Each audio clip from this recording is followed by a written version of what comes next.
কিয়ামতের ময়দানে যেই মা জীবন দিয়ে দেয়, মা সন্তানের জন্য জীবন দিয়ে দেয় না, এই যে মা সন্তানের জন্য জীবন দিয়ে দিচ্ছে, ওই মাকেও যদি কিয়ামতের ময়দানে সন্তান বলে যে মা, দুনিয়ার জীবনে তুমি তো আমার জন্য জীবন দিয়ে দিয়েছিলে, আমাকে এখন একটা নেকি দাও, মা দিবে? দিবে না। বাবার কাছে চা হবে, বাবাও দিবে না। পৃথিবীর কেউ একটা নেকি তখন দিবে না। সব প্রত্যেকে নিজের ব্যস্ত থাকবে, সবাই সবার আমল নামা নিয়ে ব্যস্ত থাকবে, কেউ একটা নেকি দিবে না। তাহলে বোঝা যায় যে জীবনের চাইতে নেকের দাম বেশি, জীবনের চেয়েও নেক আমলের প্রয়োজনীয়তা বেশি। যেই জীবনে নেকি নাই, যেই জীবনে নেক আমল নাই, ওই জীবনের কোনো দাম নাই। কোরআন তো আল্লাহ পাক এই জন্যই দিলেন যে মানুষ নেকের প্রয়োজনীয়তা বুঝবে। তো নেকি কিভাবে আমরা অর্জন করব? অতি সহজে। তিরমিজি আবু দাউদ শরীফের 1522 নম্বর হাদিসে আল্লাহ রাসূল সাল্লাল্লাহু আলাইহি ওয়াসাল্লাম হযরতে মুআজ রাদিয়াল্লাহু তাআলা আনহুকে ডেকে বলতেছে, ইয়া মুআজ, ওয়াল্লাহি ইন্নী লা উহিব্বুকা, আল্লাহ শপথ করে বলছে আমি তোমাকে ভালোবাসি। একবার নয়, দুইবার বলতেছেন, ওয়াল্লাহি ইন্নী লা উহিব্বুকা, আল্লাহ শপথ করে বলছে আমি তোমাকে ভালোবাসি। আর এই ভালোবাসার দাবি নিয়ে তোমাকে বলছি, লা তাদআন্না ফি দুবুরি কুল্লি সালাত, কোন নামাজে, জীবনে কোনোদিন কোন নামাজের পরে এই দোয়াটা তুমি ছেড়ে দিও না। সব নামাজের পরে তুমি এই দোয়াটা পড়বে। কি সেই দোয়া? আল্লাহ রাসূল বলতেছে তুমি প্রত্যেক নামাজে এই দোয়াটা পড়বে আর বলবে, আল্লাহুম্মা আইন্নি আলা যিকরিকা ওয়া শুকরিকা ওয়া হুসনি ইবাদাতিক। কি একটা আজীব দোয়া! আল্লাহুম্মা আইন্নি আলা যিকরিকা, আল্লাহ আপনি আমাকে সাহায্য করেন, আমি যেন সব সময় আপনাকে স্মরণ করতে পারি। আচ্ছা, যে ব্যক্তি আল্লাহকে স্মরণ করে সব সময়, সে কি কখনো গুনাহ করবে? গুনাহের কাজে পা বাড়াইবার সাহস পাবে? যে সবসময় স্মরণ করে যে আল্লাহ আমাকে দেখতেছে, এ মিথ্যা বলবে? যে ব্যক্তি আল্লাহকে স্মরণ করে, আল্লাহ পাক বলতেছে ওয়ানা মাহু ইযা যাকারানি, বান্দা যখন আমি আল্লাহকে স্মরণ করে, আমি আল্লাহ তার সাথে থাকি। আচ্ছা, যে যার সাথে আল্লাহ থাকে তার কোনো ভয় নেই। তো আল্লাহ বলতেছে ওয়ানা মাহু ইযা যাকারানি, আমি তার সাথে থাকি যে আমাকে স্মরণ করে। ফাইন যাকারানি ফি নাফসি, যখন সে অন্ধকার ঘরে একা একা আমি আল্লাহকে স্মরণ করে, আমি আল্লাহও তাকে একা একা স্মরণ করি। ওয়ানা যাকারানি, এরপরে আনা ইনদা যান্নি আবদি বি ওয়ানা মাহু ইযা যাকারানি ফাইন যাকারানি ফি নাফসি যাকারতুহু ফি নাফসি ওয়া ইন যাকারানি ফি মালাইন যাকারতুহু ফি মালাইন খায়রিন মিনহুম। বুখারীর 7405 নম্বর হাদিস। এখানে বলতেছে কেউ মানুষ যদি একা স্মরণ করে, আমি আল্লাহ তাকে একা স্মরণ করি। আবার মানুষ যদি আমাকে জনসমাবেশে, এই যে আপনারা অনেক মানুষ এসেছেন, আমরা একসঙ্গে আল্লাহর গুণাগুণ বর্ণনা করতেছি, আল্লাহকে স্মরণ করতেছি, আল্লাহ বলতেছে তুমি যেইভাবে জনসমাবেশে আমি আল্লাহকে স্মরণ করো, আমি আল্লাহ ও ফেরেশতাদেরকে নিয়ে এর চেয়ে উত্তম জনসমাবেশে আমিও তোমাদের কথা স্মরণ করি। এরপরে বলতেছে কেউ যদি হিদায়াতের পথে আসতে চায়, কেউ যদি আমি আল্লাহর পথে আসতে চায়, কেউ যদি নেক আমল করতে চায়, কেউ যদি আমি আল্লাহকে ভালোবাসতে চায়, আমি আল্লাহর দিকে কেউ যদি আসতে চায়, বলে কেউ যদি শুধু এক বিঘত আমার দিকে আসতে চায়, ফাইন যাকারানি ফি নাফসি আনা ইনদা যান্নি আবদি বি ওয়া আনা মাহু ইযা যাকারানি ফাইন যাকারানি ফি নাফসি যাকারতুহু ফি নাফসি ওয়া ইন যাকারানি ফি মালাইন যাকারতুহু ফি মালাইন খায়রিন মিনহুম ওয়া ইন তাকাররাবা ইলাইয়া বিশিবরিন তাকাররাবতু ইলাইহি যিরাআন। এক বিঘত আমার দিকে আসতে চায়, আমি আল্লাহ এক হাত তার দিকে এগিয়ে যাই। আবার কেউ যদি এক হাত আমি আল্লাহর দিকে আসে, আমি আল্লাহ দুই হাত তার দিকে এগিয়ে যাই। ওয়াইন আতানি ইয়ামশি আতাইতু হারওয়ালাতান, কেউ যদি আমি আল্লাহর পথে, হিদায়াতের পথে, ইসলামের পথে যদি সে হেঁটে হেঁটে আসতে চায়, আমি রহমত নিয়ে তার দিকে দৌড়ে যাই। তো আল্লাহ পাক চায় যে মানুষ ইসলামের ছায়াতলে আসুক, নেক আমল করুক। তো নেকের প্রয়োজনে বুঝলাম, তো নেক আমল অবশ্যই করতে হবে। আরেকটা নেক আমল, সেটা হলো দেখেন, মানুষ দুটি কথা প্রথমেই বললাম যে গুনাহ মাফ করার বিষয়, আর একটা হচ্ছে নেক আমলের বিষয়। তো নেক আমল এর প্রয়োজনে বুঝলাম, এবং একটা দোয়া যেটা রাসূল শিখাইয়া দিয়েছেন, আরেকটা হচ্ছে নেক গুনাহগুলো মিটানোর জন্য আরেকটা উত্তম আমল হচ্ছে রাসূল বলেন, মান সাব্বাহাল্লাহ ফি দুবুরি কুল্লি সালাতিন সালাসা ওয়া সালাসিন ওয়া হামিদাল্লাহু সালাসা ওয়া সালাসিন ওয়া কাব্বারাল্লাহু সালাসা ওয়া সালাসিন। নবী বলতেছে কেউ যদি প্রত্যেক নামাজের পরে 33 বার সুবহানাল্লাহ বলে, 33 বার আলহামদুলিল্লাহ বলে, আর 33 বার আল্লাহু আকবার বলে, ফাতিলকা তিসআতু ওয়া তিসউন, এই হলো কয়বার? 99 বার। আর ক্বালা তামামাল মিআতি লা ইলাহা ইল্লাল্লাহু ওয়াহদাহু লা শারীকা লাহু লাহুল মুলকু ওয়া লাহুল হামদু ওয়া হুয়া আলা কুল্লি শাইইন কাদির। 100 বার পূরণার্থে যদি সে এইটা 100 বার পূরণ করার জন্য যদি সে বলে লা ইলাহা ইল্লাল্লাহু ওয়াহদাহু লা শারীকা লাহু লাহুল মুলকু ওয়া লাহুল হামদু ওয়া হুয়া আলা কুল্লি শাইইন কাদির, নবী বলতেছেন গুফিরাত খাতায়াহু ওয়া ইন কানাত মিসলা যাবাতিল বাহর, যে সমুদ্রের ফেনা পরিমাণ যদি সে গুনাহ করে ওই সেই গুনাহগুলোকে মাফ করে দেওয়া হয়। তো মুহতারাম হাজিরিন, আমরা গুনাহ মাফের জন্য অবশ্যই সব সময় যখন আমি ঋণগ্রস্ত হই, ওই যে দুশ্চিন্তা থাকে, প্রকৃত মুমিন যারা সেও যখন গুনাহগ্রস্ত গুনাহগার হয় তখন ওই দুশ্চিন্তা যদি থাকে তাহলে তার জন্য সম্ভব এই গুনাহের জীবন থেকে সে আলোর দিকে আসবে, ইসলামের পথে আসবে। আর এই কথাটা যখন সে স্মরণ করতে থাকবে তখন সে নেকের পথেও পা বাড়াইতে পারবে। আর মুআজ রাদিয়াল্লাহু তাআলা আনহুকে যে দোয়াটা শিখাই দিলেন, আল্লাহুম্মা আইন্নি আলা যিকরিকা ওয়া শুকরিকা ওয়া হুসনি ইবাদাতিক, এই দোয়াটাও যদি পড়ি তাহলে আল্লাহ তাআলা আমাদেরকে আরো সহজ করে দেবেন নেক আমল করা। প্রথমেই বললে আল্লাহুম্মা আইন্নি আলা যিকরিকা, স্মরণ, ওয়া হুসনি ইবাদাতিক, এবং পরবর্তীতে বললেন দ্বিতীয় শব্দে যে আল্লাহ আমি যেন উত্তম আমলগুলো করতে পারি, ওয়া হুসনি ইবাদাতিক, যত ভালো কাজ আছে, সওয়াবের কাজ আছে, এই কাজগুলো যেন আমি করতে পারি। তো আল্লাহ পাক আমাদেরকে গুনাহের কথা স্মরণ করে এই চিন্তা নিয়ে আল্লাহ পাক আমাদেরকে চলার তৌফিক দান করেন। একই সাথে নেক আমলের প্রয়োজন যখন আমাদের মৃত্যুর কথা স্মরণ করে অন্ধকার কবরে যখন আমরা থাকব তখন নেকের প্রয়োজনটা আমরা বুঝবো, ওই কথাটা যখন স্মরণ করব। একই সাথে কিয়ামতের ময়দানে আল্লাহর সামনে যখন দাঁড়াবো তখন তো আল্লাহ গুনাহগারদের জন্য হবে কাহার, মহারাগে রাগান্বিত। যারা গুনাহগার তাদের জন্য আল্লাহ হবে মহারাগে রাগান্বিত। তখন কেমন একটা ভীতিকর অবস্থা আমার হবে। এই কথাটা যদি স্মরণ করতে পারি তাহলে গুনাহ ছেড়ে নেক আমল করা এটা আমাদের জন্য সম্ভব। তো আল্লাহ পাক আমাদেরকে উক্ত কথাগুলো মেনে বুঝে আমল করার তৌফিক দান করেন, আমিন। এবং আমরা সবাই আমাদের মসজিদ এবং মাদ্রাসার জন্য দোয়া করব, আল্লাহ পাক যেন এই মাদ্রাসার ভরপুর কামিয়াবি দান করেন এবং মাদ্রাসার শুরু থেকে এই পর্যন্ত যারা কষ্ট করেছেন, যাদের মেহনতে, যাদের মুজাহাদা, যাদের চেষ্টার কারণে মাদ্রাসা এই পর্যন্ত এসেছে, তাদের জন্য আমরা দোয়া করব। আর আমাদের মসজিদে যে অসমাপ্ত কাজ, এই কাজ যেন দ্রুত সম্পন্ন হয় এবং আমরা যেন দ্রুত ওই মসজিদে নামাজ আদায় করতে পারি, এই জন্য প্রত্যেকেই আমরা মসজিদের জন্য দোয়া করব। মাদ্রাসা এবং মসজিদের সঙ্গে সবাই মহব্বত এবং সুসম্পর্ক রাখবো। যদি কেউ মসজিদ মাদ্রাসার সাথে মহব্বত রাখে, সুসম্পর্ক রাখে, এই সম্পর্ক রাখার কারণেও দেখা যাবে কিয়ামতের ময়দানে সে নাজাত পেয়ে যাবে। এই সম্পর্কটাই হবে নাজাতের ওসিলা। তো আমরা অনেকেই মসজিদ মাদ্রাসার খোঁজ খবর নেয়, বাকি যারা নেন না তারাও দেখবেন মসজিদের কি সমস্যা, মাদ্রাসা কিভাবে উন্নত করা যায়। তো বিভিন্নভাবে সার্বিক দিক থেকে আপনারা মাদ্রাসা মসজিদের জন্য সহযোগিতা করবেন। আল্লাহ ومن يضلل فلن تجد له وليا مرشدا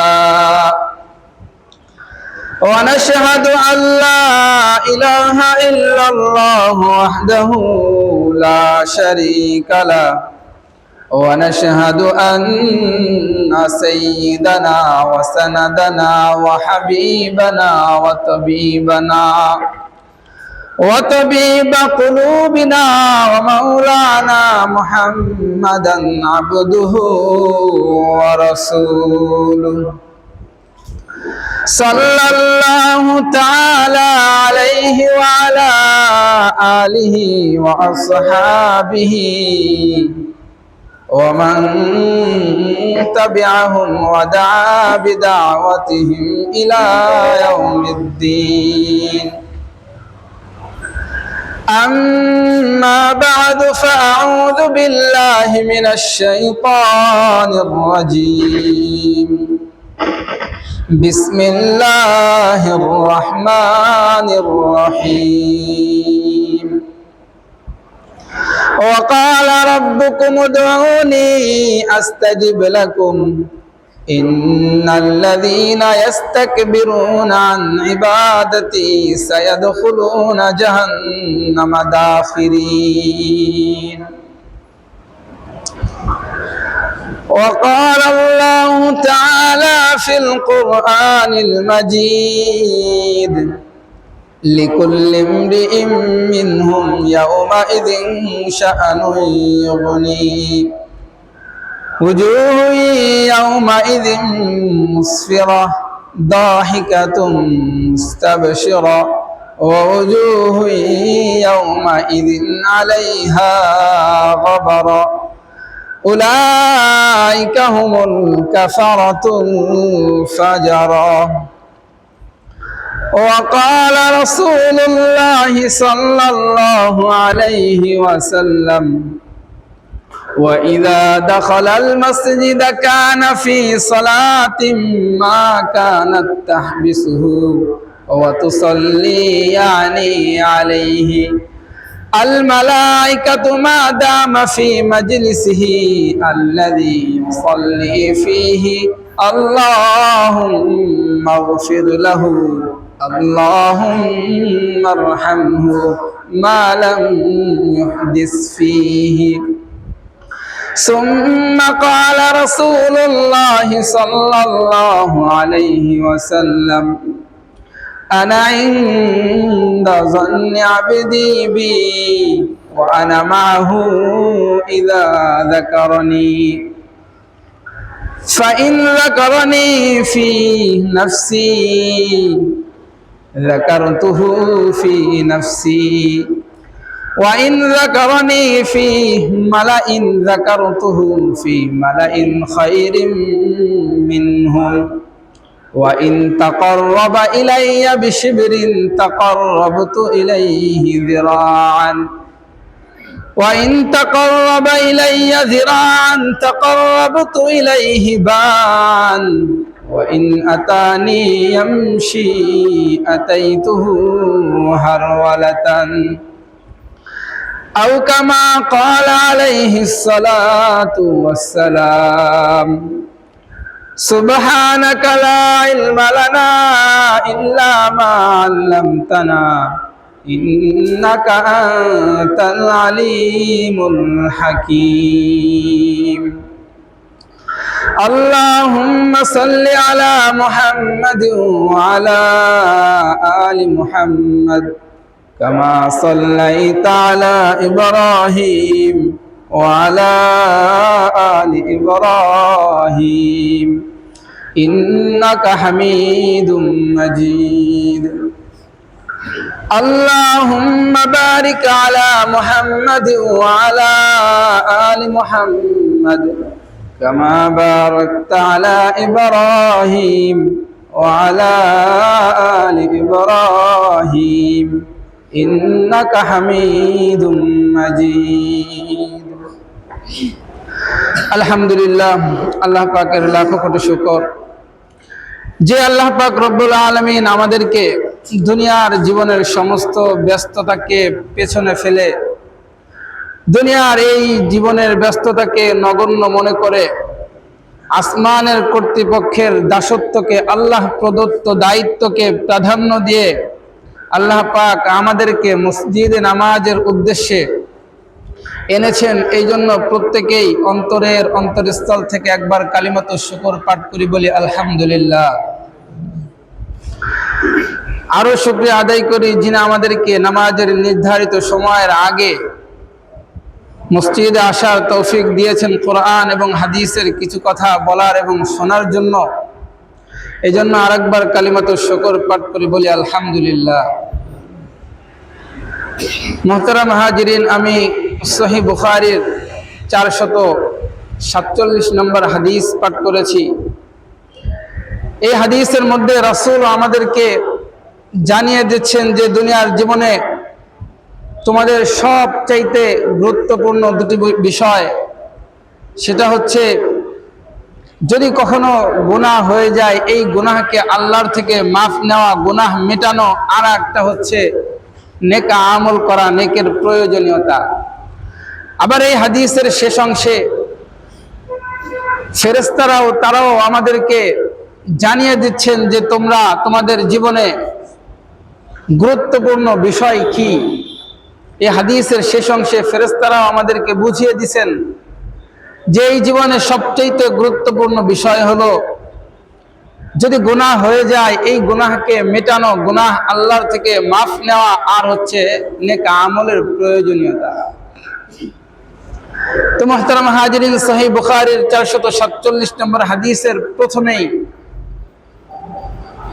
আমাদেরকে নেক আমলের কথা বললেন যে যদি কোনো মানুষ বাসা বাড়িতে কিংবা বাজারে যদি নামাজ আদায় করে তাহলে ওই নামাজে যেই সওয়াব সে পাবে এর চেয়েও 25 গুণ সওয়াব বেশি পাবে যদি সে মসজিদে এসে জামাতের সঙ্গে নামাজ আদায় করে।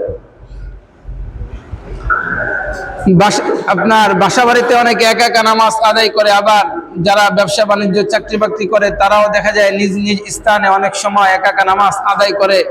তো রাসূল এটাই বুঝাচ্ছেন যে ওই একা নামাজ পড়লে যে সওয়াব মসজিদে জামাতের সঙ্গে পড়লে 25 গুণ সওয়াব বেশি। এই হাদিসের পরের অংশে আল্লাহর নবী বলেন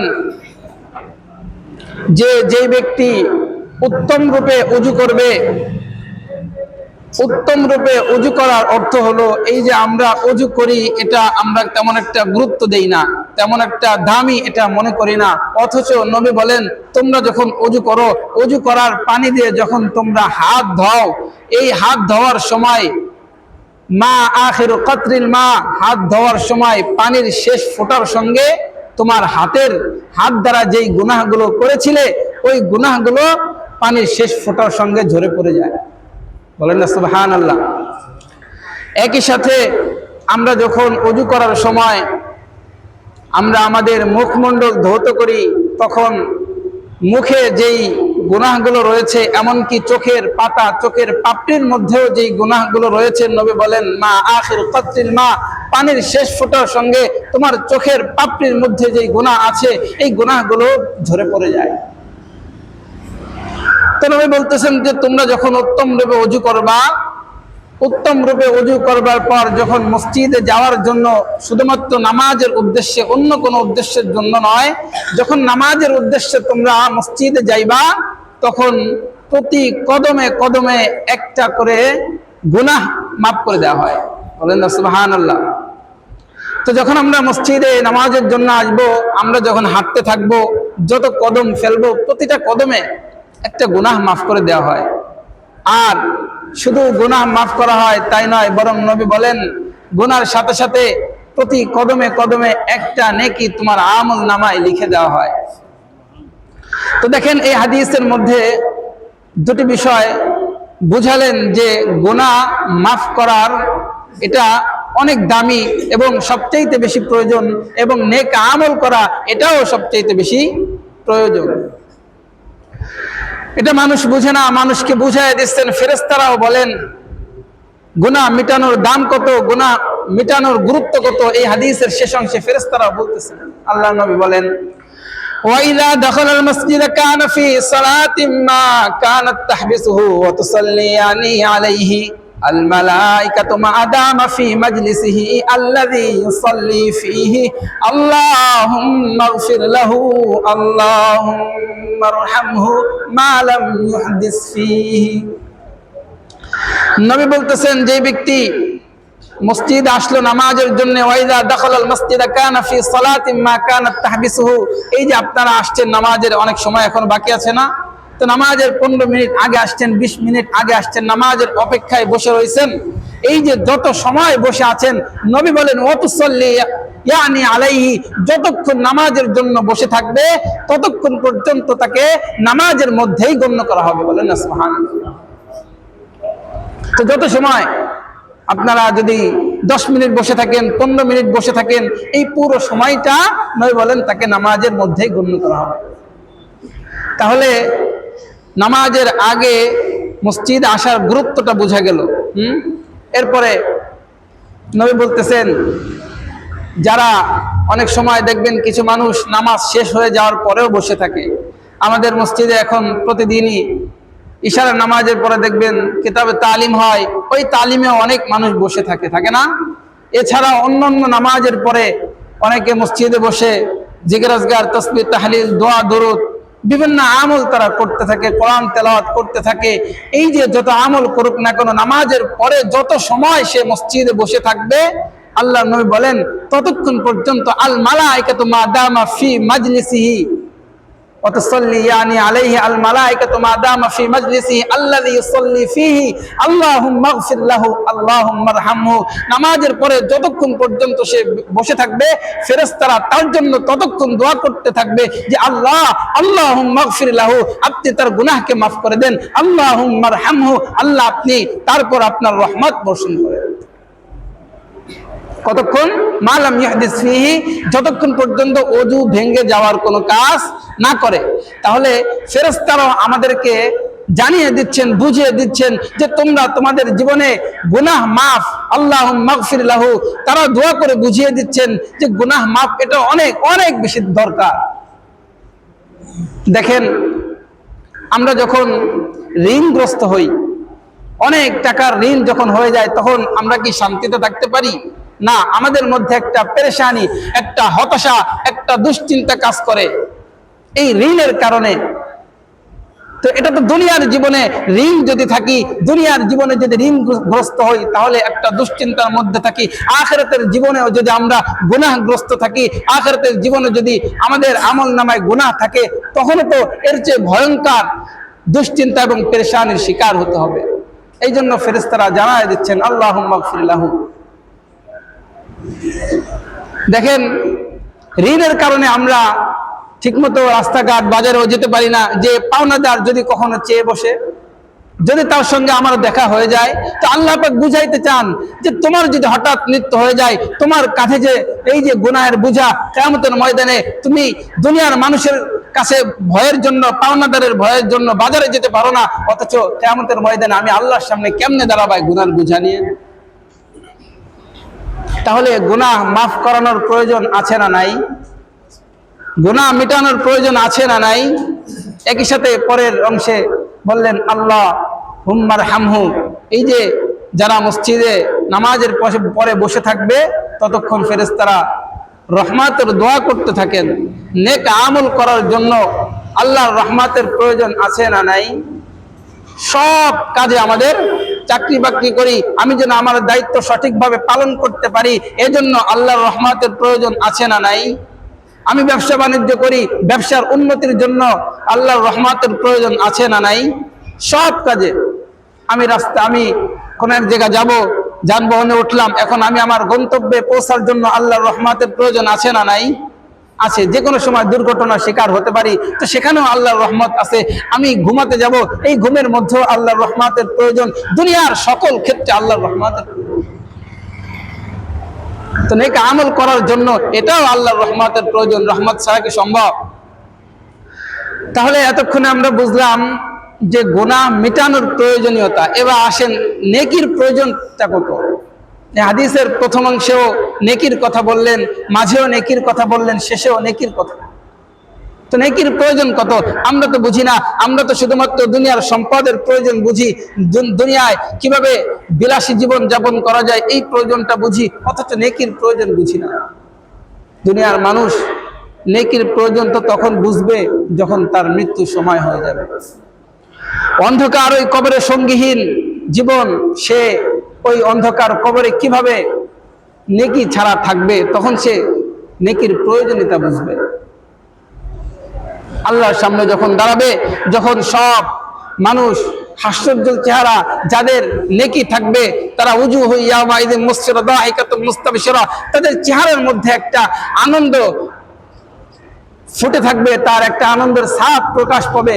আর যার নেকি নাই, যে গুনাহগার, উজুহু ইয়াওমাইযিন আলাইহা গবারা তারহাকুহা কতারা, তার চেহারাটা থাকবে মলিন কালো। তো তখন মানুষ বুঝবে যে নেকির প্রয়োজন কত। যখন হাসরের ময়দানে আরশের ছায়ায় অনেক মানুষ স্থান নেবে, তখন যার নেকি কম সে তো সেই ছায়ার নিচে যেতে পারবে না। মানুষ তখন বুঝবে যে নেকির প্রয়োজন কত। তাহলে আমরা নেকির প্রয়োজনীয়তা বুঝলাম, গুনাহ মাফ করানো এটাও বুঝলাম। এবার আসেন, মানুষ নেকি অর্জন করতে চায় না কেন? যেই জিনিসের দাম মানুষ জানে, যেই জিনিসের মূল্য মানুষ জানে, ওইটা অর্জন করার জন্য সে অনেক অনেক বেশি চেষ্টা করে। যেমন দেখবেন চৈত্র মাস, প্রচন্ড রোদ, পিচ যে রাস্তা, ওই রাস্তায় এতটা গরম থাকে অনেক সময় এটা গলে যায়। তো ওই রাস্তার উপর দিয়ে যদি কাউকে বলা হয় তুমি এই পাশ থেকে ওই পার যাও, কেউ যেতে চাবে? কেউ যেতে চাবে না। কিন্তু যদি তাকে বলা হয় তুমি যদি এই পাশ থেকে ওই পাশে খালি পায়ে যেতে পারো তাহলে তোমাকে 5 লক্ষ টাকা দেওয়া হবে, তখন সে এটার মূল্য জানার কারণে, দাম জানার কারণে সে তার পায়ের চামড়া ভালো থাকবে কি থাকবে না এই চিন্তা করে না, সে টাকা নেওয়ার জন্য অবশ্যই বলবে যে আমি পারবো। তো মানুষ নেকির আমল, এই নেক আমলের মূল্য জানে না বিধায় এই আমলের প্রতি সে আগ্রহী হয় না, এই আমল সে করতে চায় না। তো নেকের মূল্য কত? দেখেন, নেকের মূল্য রাসূল বোঝাচ্ছেন যে প্রকৃত জাররা এটা হচ্ছে এক, আর নেকির বেলায় জাররা এটা আবার ভিন্ন। প্রকৃত জাররা কাকে বলা হয়? যে শীতকালে দেখবেন যাদের টিনের চাল ঘরে আছে, মাঝে মাঝে ছোট ছোট ছিদ্র দিয়ে একটা সূর্যের আলো ঘরের মধ্যে প্রবেশ করে, ওই আলোর মধ্যে তাকালে কিছু ধূলিকণা দেখা যায়, ছোট্ট ছোট্ট ধূলিকণা। এই ধূলিকণা গুলোকে বলা হয় জাররা, প্রকৃত জাররা। কিন্তু নেকির বেলায় জাররা কাকে বলে? হজ যারা করতে গেছেন তারা বিশাল উহুদ পাহাড় দেখেছেন। এই উহুদ পাহাড় উচ্চতা প্রায় 7.5 কিলোমিটার আর চওড়া প্রায় 1.5 কিলোমিটার। এই যে বিশাল উহুদ পাহাড়, নবী বলেন এই উহুদ পাহাড়কে যদি 70,000 সমপরিমাণ করা হয় তাহলে যে একটা বিশাল স্তূপ হয়, এই স্তূপকে বলা হয় নেকির বেলায় জাররা। তাহলে ওজন কত? আবার 70,000 জাররা পরিমাণ উহুদ পাহাড়কে যদি একত্রিত করা হয় তাহলে 1 মিসকাল, আর 1 মিসকাল কে যদি একত্রিত করা হয় তাহলে হয় 1 আউকিয়া, আর 70,000 আউকিয়াকে যদি স্বর্ণে পরিণত করা হয় ওই স্বর্ণের দাম যত, একটা নেকির দাম এর চেয়েও বেশি। তো তাহলে আমরা এখন বুঝলাম যে একটা নেকির দাম কত। মিজানের পাল্লায় যখন আমার আমল নামা ওজন করা হবে তখন মানুষ বুঝবে যে নেকের প্রয়োজনটা কত। কিয়ামতের ময়দানে যেই মা জীবন দিয়ে দেয়, মা সন্তানের জন্য জীবন দিয়ে দেয় না, এই যে মা সন্তানের জন্য জীবন দিয়ে দিচ্ছে, ওই মাকেও যদি কিয়ামতের ময়দানে সন্তান বলে যে মা দুনিয়ার জীবনে তুমি তো আমার জন্য জীবন দিয়ে দিয়েছিলে, আমাকে এখন একটা নেকি দাও, মা দিবে? দিবে না। বাবার কাছে চাওয়া হবে, বাবাও দিবে না। পৃথিবীর কেউ একটা নেকি তখন দিবে না। সব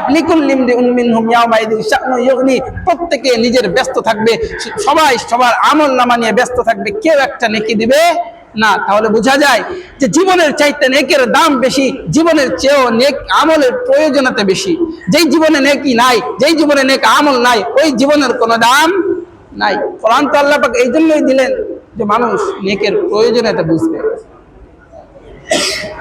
তো নেকি কিভাবে আমরা অর্জন করব? অতি সহজে। তিরমিজি আবু দাউদ শরীফের 1522 নম্বর হাদিসে আল্লাহ রাসূল সাল্লাল্লাহু আলাইহি সাল্লাম হযরতে মুআজ রাদিয়াল্লাহু তাআলা আনহুকে ডেকে বলতেছে, ইয়া মুআজ ওয়াল্লাহি ইন্নী লা উহিব্বুকা, আল্লাহর শপথ করে বলছে আমি তোমাকে ভালোবাসি। একবার নয়, 2 বার বলতেছেন ওয়াল্লাহি ইন্নী লা উহিব্বুকা, আল্লাহর শপথ করে বলছে আমি তোমাকে ভালোবাসি। আর এই ভালোবাসার দাবি নিয়ে তোমাকে বলছি লা তাদান্না ফি দুবরি কুল্লি সালাত, কোন নামাজে, জীবনে কোনোদিন কোন নামাজের পরে এই দোয়াটা তুমি ছেড়ে দিও না। সব নামাজের পরে তুমি এই দোয়াটা পড়বে। কি সেই দোয়া? আল্লাহ রাসূল বলতেছে তুমি প্রত্যেক নামাজে এই দোয়াটা পড়বে আর বলবে আল্লাহুম্মা আইন্নি আলা যিকরিকা ওয়া শুকরিকা ওয়া হুসনি ইবাদাতিক। কি একটা আজীব দোয়া! আল্লাহুম্মা আইন্নি আলা যিকরিকা, আল্লাহ আপনি আমাকে সাহায্য করেন আমি যেন সব সময় আপনাকে স্মরণ করতে পারি। আচ্ছা, যে ব্যক্তি আল্লাহকে স্মরণ করে সব সময়, সে কি কখনো গুনাহ করবে? গুনাহের কাজে পা বাড়াইবার সাহস পাবে? যে সবসময় স্মরণ করে যে আল্লাহ আমাকে দেখতেছে, এ মিথ্যা বলবে? যে ব্যক্তি আল্লাহকে স্মরণ করে, আল্লাহ পাক বলতেছে ওয়ানা মাহু ইযা যাকারানি, বান্দা যখন আমি আল্লাহকে স্মরণ করে আমি আল্লাহ তার সাথে থাকি। আচ্ছা, যে যার সাথে আল্লাহ থাকে তার কোনো ভয় নেই। তো আল্লাহ বলতেছে ওয়ানা মাহু ইযা যাকারানি, আমি তার সাথে থাকি যে আমাকে স্মরণ করে। ফাইন যাকারানি ফি নাফসি, যখন সে অন্ধকার ঘরে একা একা আমি আল্লাহকে স্মরণ করে, আমি আল্লাহও তাকে একা একা স্মরণ করি। ওয়ানা যাকারানি, এরপরে আনা ইনদা যান্নি আবদি বি ওয়ানা মাহু ইযা যাকারানি ফাইন যাকারানি ফি নাফসি যাকারতুহু ফি নাফসি ওয়া ইন যাকারানি ফি মালাইন যাকারতুহু ফি মালাইন খায়রিন মিনহুম। বুখারীর ৭৪০৫ নম্বর হাদিস।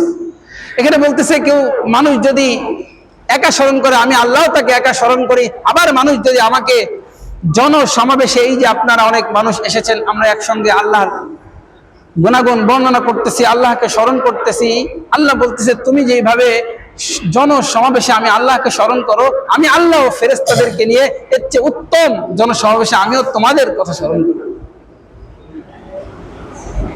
এরপরে বলতেছে কেউ যদি হিদায়াতের পথে আসতে চায়, কেউ যদি আমি আল্লাহর পথে আসতে চায়, কেউ যদি নেক আমল করতে চায়, কেউ যদি আমি আল্লাহকে ভালোবাসতে চায়, আমি আল্লাহর দিকে কেউ যদি আসতে চায়, বলে কেউ যদি শুধু এক বিঘত আমার দিকে আসতে চায়, ফাইন যাকারানি ফি নাফসি আনা ইনদা যান্নি আবদি বি ওয়া আনা মাহু ইযা যাকারানি ফাইন যাকারানি ফি নাফসি যাকারতুহু ফি নাফসি ওয়া ইন যাকারানি ফি মালাইন যাকারতুহু ফি মালাইন খায়রিন মিনহুম ওয়া ইন তাকাররাবা ইলাইয়া বিশিবরিন তাকাররাবতু ইলাইহি যিরাআন। এক বিঘত আমার দিকে আসতে চায়, আমি আল্লাহ এক হাত তার দিকে এগিয়ে যাই। আবার কেউ যদি এক হাত আমি আল্লাহর দিকে আসে, আমি আল্লাহ দুই হাত তার দিকে এগিয়ে যাই। ওয়াইন আতানি ইয়ামশি আতাইতু হারওয়ালাতান, কেউ যদি আমি আল্লাহর পথে, হিদায়াতের পথে, ইসলামের পথে যদি সে হেঁটে হেঁটে আসতে চায়, আমি রহমত নিয়ে তার দিকে দৌড়ে যাই। তো আল্লাহ পাক চায় যে মানুষ ইসলামের ছায়াতলে আসুক, নেক আমল করুক। তো নেকের প্রয়োজনে বুঝলাম, তো নেক আমল অবশ্যই করতে হবে। আরেকটা নেক আমল, সেটা হলো দেখেন, মানুষ দুটি কথা প্রথমেই বললাম যে গুনাহ মাফ করার বিষয়, আর একটা হচ্ছে নেক আমলের বিষয়। তো নেক আমল এর প্রয়োজনে বুঝলাম, এবং একটা দোয়া যেটা রাসূল শিখাইয়া দিয়েছেন। আরেকটা হচ্ছে নেক গুনাহগুলো মিটানোর জন্য আরেকটা উত্তম আমল হচ্ছে, রাসূল বলেন মান সাব্বাহাল্লাহ ফি দুবুরি কুল্লি সালাতিন সালাসা ওয়া সালাসিন ওয়া হামিদাল্লাহু সালাসা ওয়া সালাসিন ওয়া কাব্বারাল্লাহু সালাসা ওয়া সালাসিন। নবী বলতেছে কেউ যদি প্রত্যেক নামাজের পরে 33 বার সুবহানাল্লাহ বলে, 33 বার আলহামদুলিল্লাহ বলে, আর 33 বার আল্লাহু আকবার বলে, ফাতিলকা তিসআতু ওয়া তিসউন, এই হলো কয়বার? 99 বার। আর قال تمام المئة لا إله إلا الله وحده لا شريك له له الملك وله الحمد وهو على كل شيء قدير। 100 বার পূরণার্থে যদি সে এইটা 100 বার পূরণ করার জন্য যদি সে বলে লা ইলাহা ইল্লাল্লাহু ওয়াহদাহু লা শারীকা লাহু লাহুল মুলকু ওয়া লাহুল হামদু ওয়া হুয়া আলা কুল্লি শাইইন কাদির। নবী বলতেছেন গুফিরাত খাতায়াহু ওয়া ইন কানাত মিসলা যাবাতিল বাহর, যে সমুদ্রের ফেনা পরিমাণ যদি সে গুনাহ করে, ওই সেই গুনাহগুলোকে মাফ করে দেওয়া হয়। তো মুহতারাম হাজিরিন, আমরা গুনাহ মাফের জন্য অবশ্যই সব সময় যখন আমি ঋণগ্রস্ত হই, ওই যে দুশ্চিন্তা থাকে, প্রকৃত মুমিন যারা সেও যখন গুনাহগ্রস্ত গুনাহগার হয়, তখন ওই দুশ্চিন্তা যদি থাকে, তাহলে তার জন্য সম্ভব এই গুনাহের জীবন থেকে সে আলোর দিকে আসবে, ইসলামের পথে আসবে। আর এই কথাটা যখন সে স্মরণ করতে থাকবে, তখন সে নেকের পথেও পা বাড়াইতে পারবে। আর মুআজ রাদিয়াল্লাহু তাআলা আনহুকে যে দোয়াটা শিখাই দিলেন, আল্লাহুম্মা আইন্নি আলা যিকরিকা ওয়া শুকরিকা ওয়া হুসনি ইবাদাতিক, এই দোয়াটাও যদি পড়ি, তাহলে আল্লাহ তাআলা আমাদেরকে আরো সহজ করে দেবেন নেক আমল করা। প্রথমেই বললে আল্লাহুম্মা আইন্নি আলা যিকরিকা, স্মরণ, ওয়া হুসনি ইবাদাতিক, এবং পরবর্তীতে বললেন দ্বিতীয় শব্দে যে আল্লাহ আমি যেন উত্তম আমলগুলো করতে পারি, ওয়া হুসনি ইবাদাতিক, যত ভালো কাজ আছে, সওয়াবের কাজ আছে, এই কাজগুলো যেন আমি করতে পারি। তো আল্লাহ পাক আমাদেরকে গুনাহের কথা স্মরণ করে এই চিন্তা নিয়ে আল্লাহ পাক আমাদেরকে চলার তৌফিক দান করেন। একই সাথে নেক আমলের প্রয়োজন যখন আমাদের মৃত্যুর কথা স্মরণ করে অন্ধকার কবরে যখন আমরা থাকব, তখন নেকির প্রয়োজনটা আমরা বুঝবো। ওই কথাটা যখন স্মরণ করব, একই সাথে কিয়ামতের ময়দানে আল্লাহর সামনে যখন দাঁড়াবো, তখন তো আল্লাহ গুনাহগারদের জন্য হবে কাহার, মহারাগে রাগান্বিত। যারা গুনাহগার তাদের জন্য আল্লাহ হবে মহারাগে রাগান্বিত। তখন কেমন একটা ভীতিকর অবস্থা আমার হবে। এই কথাটা যদি স্মরণ করতে পারি, তাহলে গুনাহ ছেড়ে নেক আমল করা এটা আমাদের জন্য সম্ভব। তো আল্লাহ পাক আমাদেরকে উক্ত কথাগুলো মেনে বুঝে আমল করার তৌফিক দান করেন, আমিন। এবং আমরা সবাই আমাদের মসজিদ এবং মাদ্রাসার জন্য দোয়া করব, আল্লাহ পাক যেন এই মাদ্রাসার ভরপুর কামিয়াবি দান করেন এবং মাদ্রাসার শুরু থেকে এই পর্যন্ত যারা কষ্ট করেছেন, যাদের মেহনতে, যাদের মুজাহাদা, যাদের চেষ্টার কারণে মাদ্রাসা এই পর্যন্ত এসেছে, তাদের জন্য আমরা দোয়া করব। আর আমাদের মসজিদে যে অসমাপ্ত কাজ, এই কাজ যেন দ্রুত সম্পন্ন হয় এবং আমরা যেন দ্রুত ওই মসজিদে নামাজ আদায় করতে পারি। এই জন্য প্রত্যেকেই আমরা মসজিদের জন্য দোয়া করব। মাদ্রাসা এবং মসজিদের সঙ্গে সবাই মহাব্বত এবং সুসম্পর্ক রাখবো। যদি কেউ মসজিদ মাদ্রাসার সাথে মহাব্বত রাখে, সুসম্পর্ক রাখে, এই সম্পর্ক রাখার কারণেও দেখা যাবে কিয়ামতের ময়দানে সে নাজাত পেয়ে যাবে। এই সম্পর্কটাই হবে নাজাতের ওসিলা। তো আমরা অনেকেই মসজিদ মাদ্রাসার খোঁজ খবর নেয়, বাকি যারা নেন না তারাও দেখবেন মসজিদের কি সমস্যা, মাদ্রাসা কিভাবে উন্নত করা যায়। তো বিভিন্নভাবে সার্বিক দিক থেকে আপনারা মাদ্রাসা মসজিদের জন্য সহযোগিতা করবেন। আল্লাহ পাক আমাদেরকে বুঝার এবং আমল করার তৌফিক দান করেন, আমিন।